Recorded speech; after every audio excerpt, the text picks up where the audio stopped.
यह क्लास हम 12th के आर्ट्स के लिए लेकर आए हुए हैं। हिस्ट्री का क्लास है और ये 12 के साथ साथ जो बच्चे जनरल कंपटीशन के तैयारी कर रहे हैं उनके लिए भी बहुत बेहतरीन क्लास है। ठीक है, इसमें हम ऑब्जेक्टिव क्वेश्चन करवाने वाले हैं। 30 ऑब्जेक्टिव क्वेश्चन करवाने वाले हैं और बहुत बेहतरीन क्वेश्चन लाने वाले हैं। तो ये 12 में जो कैंडिडेट हैं, जो आर्ट्स लिए हुए हैं, हिस्ट्री लिए हुए हैं, उनके लिए भी बहुत बेहतर होगा। और इसके अलावे जो जनरल कंपटीशन की तैयारी कर रहे हैं उनके लिए भी ये जो क्वेश्चन जो हम लेकर आ रहे हैं ये बहुत बेहतरीन होगा। ठीक है, तो चलिए अभी आप लोग क्या करना है, क्वेश्चन नंबर लिखना है और क्वेश्चन नंबर लिखकर आंसर देना है। जैसे पहला सवाल है कि निम्न में से कौन सा स्थल रवि नदी के किनारे विकसित हुआ है। यानी कहने का मतलब है निम्नलिखित में से कौन सा स्थल जो है जो रवि नदी के किनारे विकसित हुआ है, जल्दी बताएं। रवि नदी के किनारे विकसित हुआ है, जल्दी बताएं। रवि नदी किनारे जो विकसित हुआ है, जल्दी बताएं कौन सा शहर, जल्दी बताएं। है ना, बोलेगा रवि नदी किनारे, है ना, रवि नदी किनारे कौन सा शहर विकसित हुआ है। तो रवि नदी किनारे आपका जो हुआ है हड़प्पा सभ्यता, है ना, हड़प्पा सभ्यता। ठीक है, कभी बोलेगा तो यहाँ बोला है कौन सा स्थल, है ना, तो हड़प्पा जो स्थल था वो विकसित हुआ है किस नदी किनारे, तो रवि नदी किनारे। कभी पूछेगा सवाल कि हड़प्पा है किस नदी किनारे विकसित हुआ है, तो रवि नदी किनारे है। यहाँ दो सवाल, एक तो पूछेगा भाई हड़प्पा किस नदी किनारे विकसित हुआ है, तो रवि नदी किनारे, है ना, रवि नदी किनारे हो जाएगा, है ना। या रवि नदी किनारे कौन विकसित हुआ, तो हड़प्पा शहर हो जाएगा, कौन हो जाएगा, तो हड़प्पा हो जाएगा, हड़प्पा स्थल हो जाएगा आपका, विकसित हो जाएगा। चलिए आते हैं हम लोग क्वेश्चन नंबर 2 में आते हैं। क्वेश्चन नंबर 2 यहाँ मेरा क्या बोला है, तो हड़प्पा सभ्यता का सबसे बड़ा स्थल कौन सा है। हड़प्पा सभ्यता का सबसे बड़ा स्थल कौन सा है, जल्दी बताएं। हड़प्पा सभ्यता का सबसे बड़ा स्थल कौन सा है। ठीक है, हड़प्पा सभ्यता का सबसे बड़ा स्थल कौन सा है। दूसरा का आंसर जल्दी फटाफट फटाफट आप लोग दीजिए, जल्दी से आप लोग आंसर दीजिए, है ना। जितना रफ्तार आप लोग आंसर देना चाहते हैं तो दीजिए। जितने भी कैंडिडेट जुटे हुए हैं ऑप्शन लिखना है आप सभी को और ऑप्शन लिखकर आंसर देना है। ठीक है, तो दूसरा क्वेश्चन क्या है आपका कि हड़प्पा सभ्यता का सबसे बड़ा स्थल कौन सा है ना। तो हम क्या बोले कि हड़प्पा जो था वो रवि नदी किनारे स्थित था। कहाँ स्थित था, रवि नदी किनारे स्थित था। फिर हम यहाँ सवाल क्या पूछे कि हड़प्पा सभ्यता का सबसे बड़ा स्थल कौन सा है, तभी हम पहले बता चुके हैं, जल्दी से बताएं। दूसरा का, तो दूसरा का हो जाएगा आपका ए नंबर हो जाएगा ना, मोहनजोदड़ो हो जाएगा। क्या जाएगा, मोहनजोदड़ो हो जाएगा आपका, ए नंबर आंसर हो जाएगा, है ना, मोहनजोदड़ो हो जाएगा। ठीक है, जैसे हड़प्पा सभ्यता रवि नदी किनारे था, सबसे बड़ा स्थल की बात करेगा तो मोहनजोदड़ो हो जाएगा, है ना, बड़ा स्थल की बात करेगा तो मोहनजोदड़ो हो जाएगा। ठीक है, अब यहाँ अगला सवाल है, अगला सवाल यहाँ देखिएगा, बताइएगा तीसरा नंबर। तो सिंधु घाटी सभ्यता में एकमात्र बंदरगाह कहाँ स्थित है, जल्दी बताएं। सिंधु घाटी सभ्यता में एकमात्र बंदरगाह कहाँ स्थित है, जल्दी बताएं। सिंधु घाटी सभ्यता में, सिंधु घाटी सभ्यता में एकमात्र बंदरगाह कहाँ स्थित है, जल्दी बताएं, जल्दी से बताएं। तो तीसरा का जो आंसर हो जाएगा आपका वो हो जाएगा बी नंबर, लोथल हो जाएगा, है ना। क्या हो जाएगा आपका, लोथल हो जाएगा आपका। यहाँ तीसरा का बी नंबर आंसर हो जाएगा, क्या हो जाएगा, तो बी नंबर आंसर हो जाएगा, लोथल हो जाएगा, है ना। तभी तक हम लोग क्या पढ़े कि आपका हड़प्पा सभ्यता है वो रवि नदी किनारे था। आपका हड़प्पा सभ्यता में सबसे बड़ा स्थल मोहनजोदड़ो था और हड़प्पा सभ्यता में सबसे बड़ा स्थल का मोहनजोदड़ो रवि नदी किनारे। और सिंधु घाटी सभ्यता में एकमात्र बंदरगाह था जिसका नाम था लोथल था। क्या नाम था बाबू, तो लोथल नाम था। चलिए आते हम लोग चौथा नंबर में, बोला है बौद्ध साहित्य के अनुसार भारत में कितने महाजनपद का विकास हुआ है, कितने महाजनपद का विकास हुई थी, जल्दी बताएं। बौद्ध जो साहित्य है बाबू उसके अनुसार भारत में कितने महाजनपद का विकास हुआ था, जल्दी से फटाफट आंसर दें। क्वेश्चन नंबर 4 का जल्दी से आंसर दें। तो 16 महाजनपद कभी पूछेगा तो हो जाएगा 16 महाजनपद का विकास हुआ था। कितना महाजनपद? तो 16 महाजनपद का विकास हुआ था, तो ये हो जाएगा आंसर 16 महाजनपद का। ठीक है, आगे क्वेश्चन है कि दक्षिण भारत में स्थित भारत का एकमात्र महाजनपद कौन सा था? दक्षिण में स्थित भारत का एकमात्र है ना जनपद महाजनपद कौन सा था? जल्दी बताएं कौन सा ऑप्शन होगा पंचमा का, जल्दी से फटाफट बताएं। तो पंचमा का हो जाएगा सी, हो जाएगा आसमक हो जाएगा, है ना, आसमक हो जाएगा आपका, सी नंबर हो जाएगा। ये एकमात्र महाजनपद था जो दक्षिण भारत में स्थित था। कहाँ था? तो दक्षिण भारत में स्थित था। चलिए अगला सवाल है, अशोक के अभिलेख सर्वप्रथम किसने पढ़ा? अशोक का अभिलेख सर्वप्रथम किसने पढ़ा? जल्दी बताएं, अशोक का अभिलेख सर्वप्रथम किसने पढ़ा? ये सवाल पहले भी पूछा हुआ है, जल्दी बताएं पंचमा का। अशोक का अभिलेख सर्वप्रथम किसने पढ़ा? देखिए यहाँ जॉन मार्शल तो खोजा था, जो पढ़ा था ने वो हो जाएगा आपका यहाँ छठा का है, तो छठा का हो जाएगा आपका सी नंबर हो जाएगा। क्या हो जाएगा? तो सी नंबर जेम्स प्रिंसिप। कभी भी बोलेगा तो खोज किया था जॉन मार्शल, पढ़ा कौन था, है ना, पढ़ने के बारे में बात किया है, तो हो जाएगा जेम्स प्रिंसिप हो जाएगा, सी नंबर आंसर हो जाएगा। क्या हो जाएगा? सी नंबर आंसर हो जाएगा। ठीक है, सी नंबर आंसर हो जाएगा। चलिए आगे बढ़ते हैं हम लोग। यहाँ देखिएगा अगला सवाल है कि इंडिका किसका रचना है? इंडिका, तो इंडिका नामक पुस्तक था, और इंडिका नामक पुस्तक था किसके रचना है? जल्दी बताएं, इंडिका नामक पुस्तक किसके रचना है? जल्दी से बताएं, इंडिका नामक पुस्तक।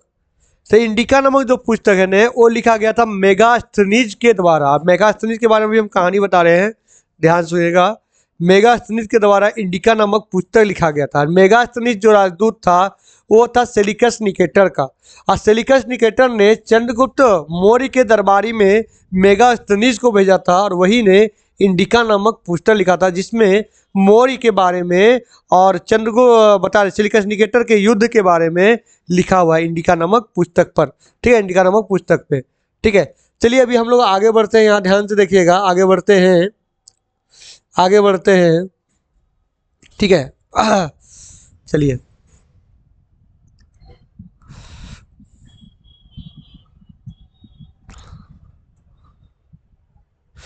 चलिए हम लोग आगे बढ़ रहे हैं, यहाँ ध्यान से देखिएगा, आगे बढ़ते हैं अगला क्वेश्चन में। और अगला क्वेश्चन हमारा क्या है, तो हम क्या बोले मेगास्थनीज के बारे में तो बता दिए। चलिए अगला क्वेश्चन है कि महाभारत का जो युद्ध था कुरुक्षेत्र में कितना दिन तक चला था? महाभारत का जो युद्ध था कुरुक्षेत्र में कितना दिन तक चला था? महाभारत का जो युद्ध कुरुक्षेत्र में कितना दिन तक चला था? जल्दी बताएं, महाभारत के युद्ध में कुरुक्षेत्र में कितना दिन तक चला था? महाभारत का युद्ध कुरुक्षेत्र में कितना दिन तक चला था? अंठमा का जल्दी आंसर दे। अंठमा का आंसर हो जाएगा बी नंबर हो जाएगा आपका, 18 दिन तक चला था, है ना। बोले महाभारत का जो युद्ध चला था महाभारत का वो 18 दिन तक चला था। कितना दिन तक? यह 18 दिन तक। जो स्तूप है 9वां नंबर में आते हैं, 9वां नंबर क्वेश्चन में स्तूप किस धर्म से संबंधित है? स्तूप को है स्तूप किस धर्म से संबंधित है? जल्दी बताएं, स्तूप किस धर्म से संबंधित है? जल्दी से फटाफट बताएं, स्तूप है किस धर्म से संबंधित है? स्तूप किस धर्म से संबंधित है? जल्दी फटाफट फटाफट हमें बताएं।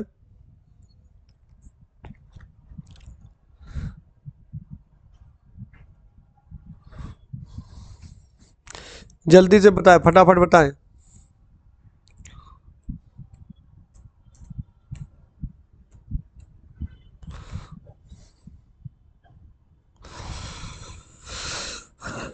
ये है बौद्ध धर्म से संबंधित है। किस धर्म से संबंधित है?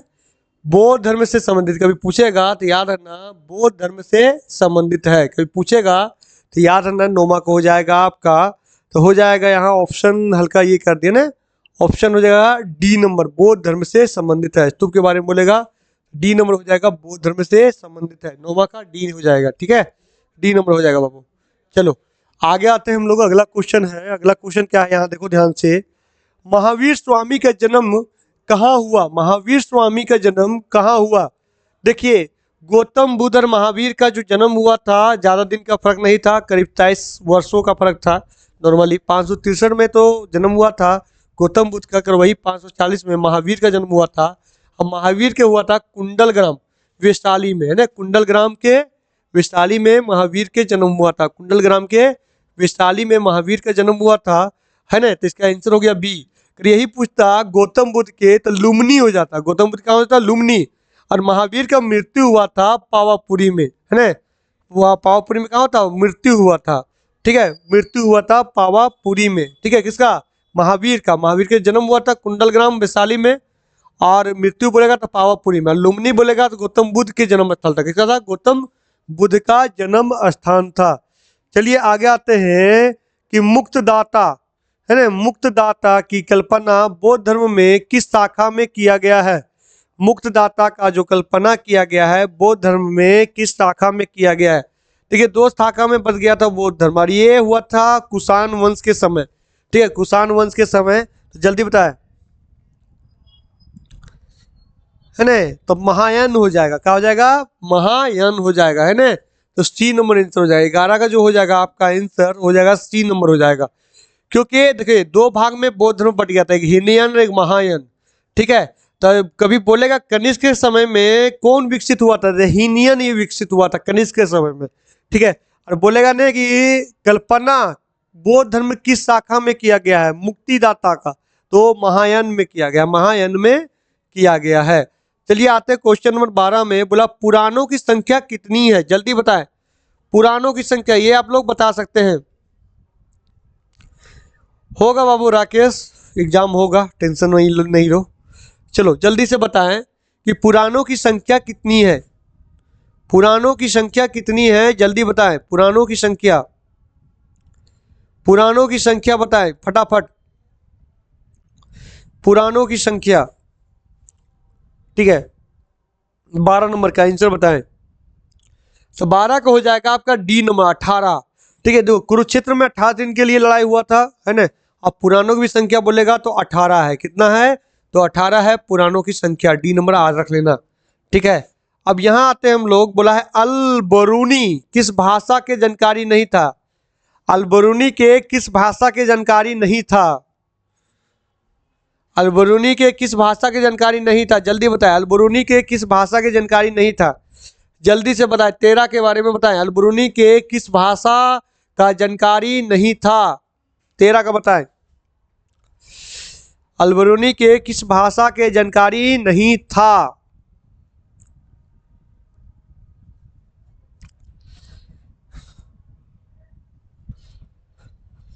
अल बरूनी के किस भाषा के जानकारी नहीं था? यहां ध्यान से देखिए, अल बरूनी के किस भाषा के जानकारी नहीं था?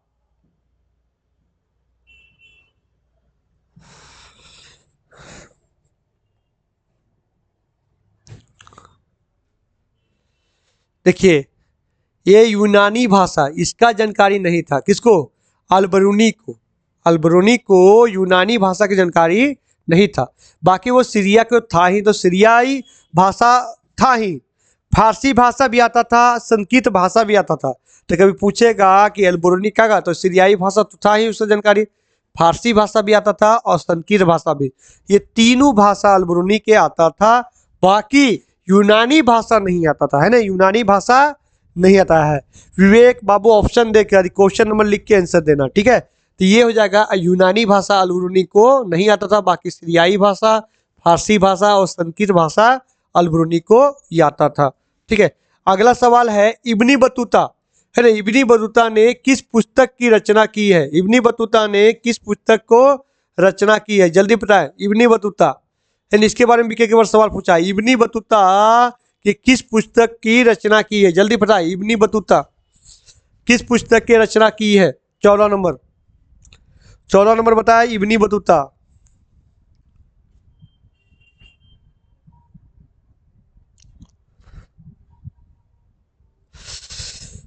चलो जल्दी बताएं, इब्नी बतूता 14 का। ठीक है, इब्नी बतूता के द्वारा जो पुस्तक लिखा गया था वो लिखा गया था रिहाला, लिखा गया था ना, रिहाला लिखा गया था। ठीक है, यानी बी नंबर आंसर हो जाएगा, यानी बी नंबर आंसर हो जाएगा रिहाला। ठीक है, ये सारा क्वेश्चन हम लिए हुए ने 12 क्लास का मॉडल सेट पेपर से लिए हुए हैं। आप सोचिए कि 12 क्लास का मॉडल सेट पेपर में इतना बढ़िया बढ़िया क्वेश्चन है, तो आप सोच सकते हैं कि हम लोग भी जनरल कंपटीशन में ऐसा क्वेश्चन पढ़ना चाहिए, बहुत सारा जानकारी मिलता है ना। तो इब्नी बतूता किस पुस्तक की रचना की थी? नाम था रिहाला, नाम था, क्या नाम था? रिहाला नाम था।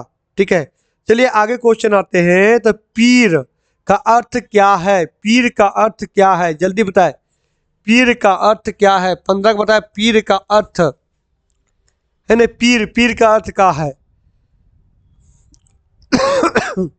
पीर का अर्थ क्या है? तो पीर का अर्थ क्या हो जाएगा 15 का? जल्दी बताए, फटाफट फटाफट। 15 का शंकर सिंह बाबू क्वेश्चन नंबर लिख के आंसर दे। पीर का अर्थ होता है गुरु। पीर का अर्थ क्या होता है? गुरु होता है, गुरु होता है। ये नंबर आंसर हो जाएगा, क्या हो जाएगा?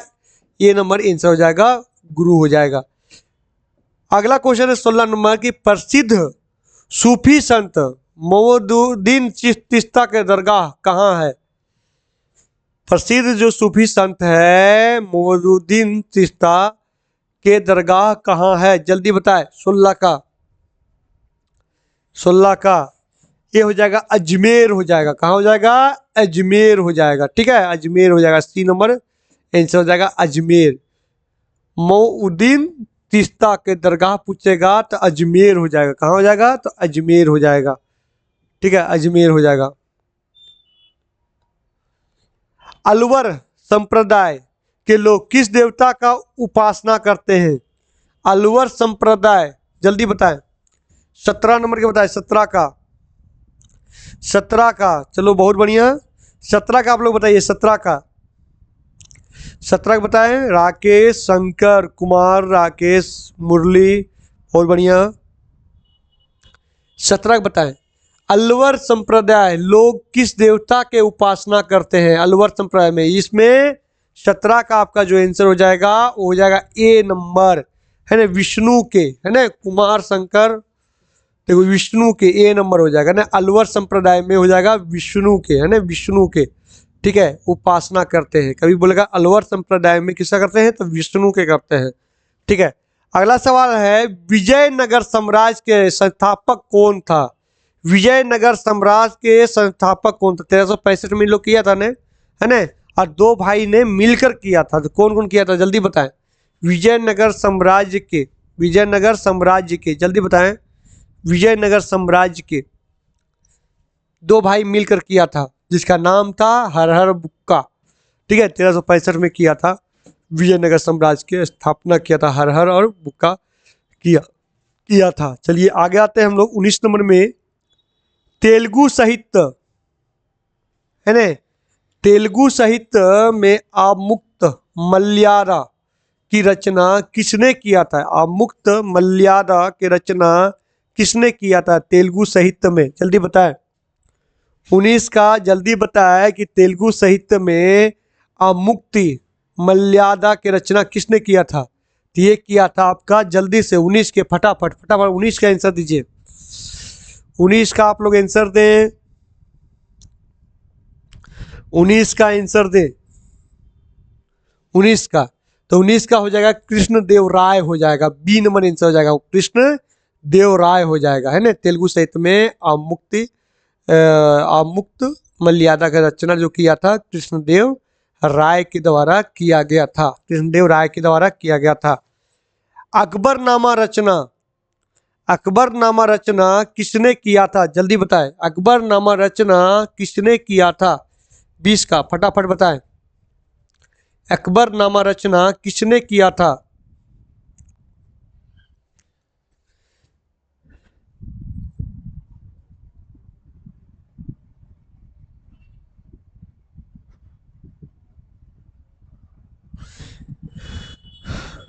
बीस का जल्दी फटाफट बताएं। तो अकबरनामा रचना जो किया था वो किया था अब्दुल फजल। अकबरनामा बोलेगा तो अब्दुल फजल हो जाएगा, अब्दुल फजल के द्वारा अकबरनामा का रचना किया गया था, अब्दुल फजल के द्वारा। ठीक है, अगला सवाल है संथाल विद्रोह कब हुआ। संथाल विद्रोह कब हुआ। तो संथाल विद्रोह के बारे में तो हम लोग पढ़े हैं, अब जल्दी से दान बताएं, ये तो नहीं बताइएगा तो बहुत ही एक दिक्कत है। संथाल विद्रोह कब हुआ, जल्दी फटाफट बताएं। संथाल विद्रोह, संथाल विद्रोह कब हुआ। संथाल विद्रोह जल्दी से बताएं, संथाल विद्रोह कब हुआ। तो संथाल विद्रोह 1855 में हुआ है, 1855 में हुआ है। सिंधु कान्हू चांद और भैरव, इसके अलावा इनका दो बहनी थे फूलो और झानू, चार भाई था। सिंधु कान्हू चांद भैरव और बहनों का नाम था फूलो और झानू नाम था। ठीक है, तो ये नंबर आंसर हो जाएगा। ठीक है, अगला सवाल दामनिये कोह क्या है। दामनिये कोह को 1824 में किया गया था। ठीक है, 1824 में किया गया था। दामनिये कोह क्या है, जल्दी बताए 22 का। ये संथाली भूमि को बोला गया था, दामनिये कोह घोषणा किया गया था, सरकारी भूमि घोषणा कर दिया गया था।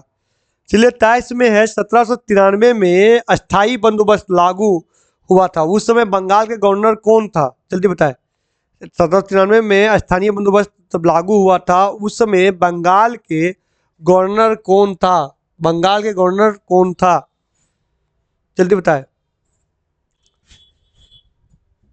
इसका बी नंबर हो जाएगा, है ना, कर्नवालिस हो जाएगा, कर्नवालिस हो जाएगा आपका, बी नंबर आंसर हो जाएगा, बी नंबर आंसर।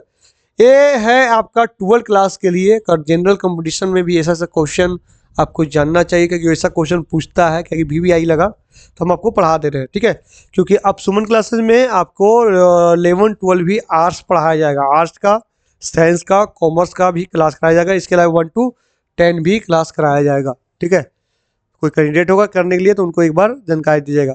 1857 के विद्रोह का प्रारंभ कहाँ से हुआ था। 1857 के जो विद्रोह का प्रारंभ कहाँ से हुआ था, के बार सवाल पूछा है कहाँ से हुआ 1857 के प्रारंभ। ठीक है, ये सवाल पूछा हुआ है VVI, ये बताओ। तो 1857 के जो प्रारंभ कहाँ से हुआ था 24 का, जल्दी फटाफट बताएं। तब मेरठ हो जाएगा ना, मेरठ से हुआ था 1857 के विद्रोह का प्रारंभ हुआ था मेरठ से। ठीक है, मेरठ से प्रारंभ हुआ था। ठीक है, सहायक संधि, सहायक संधि व्यवस्था किसने प्रारंभ किया, सहायक संधि व्यवस्था किसने प्रारंभ किया, जल्दी बताए 25 का, जल्दी से बताए 25 का, 25 के बताएं।